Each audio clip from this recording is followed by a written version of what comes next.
लाइक subscribe और बेल घंटी को दबाना ना भूलिए। DJ Govind Bihar, DJ Govind Bihar. जे तो सहरा बांध के एन्ने से जैतो कान के जैतो सहरा बांध के एन्ने से जैतो कान के थाना फौदारी केकरो से नहीं डरबोगे। हर मुठा लाठी से के कपार फरबोगे।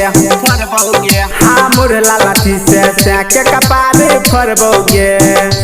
हाँ जे जैतो सहरा बांध के एन्ने से जैतो कान के जैतो सहरा बांध के एन्ने से जैतो कान के थाना फौदारी केकरो से नहीं डरबोगे।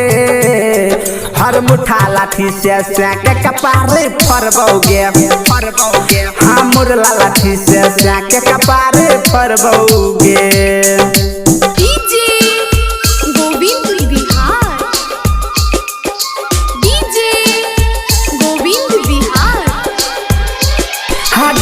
दुल्हा के धोती फाड़ के बनई बौरू माल गे भरल बराती में चुनल एगो गाल गे सुन ले।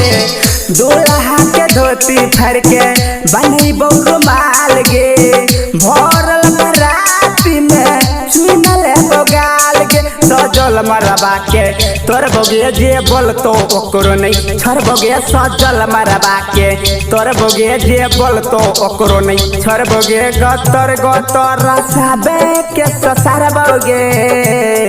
हर मुठा लाठी से के कपार फरबोगे।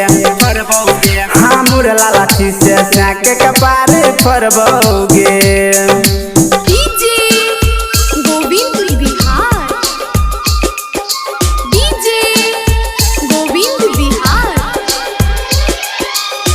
गाँव बेला बारा के छोड़ा छियै रंगबाज गे पवित्र प्रेमी पेरा भोल छोड़ा तौने याद गे छोरी सुन ले।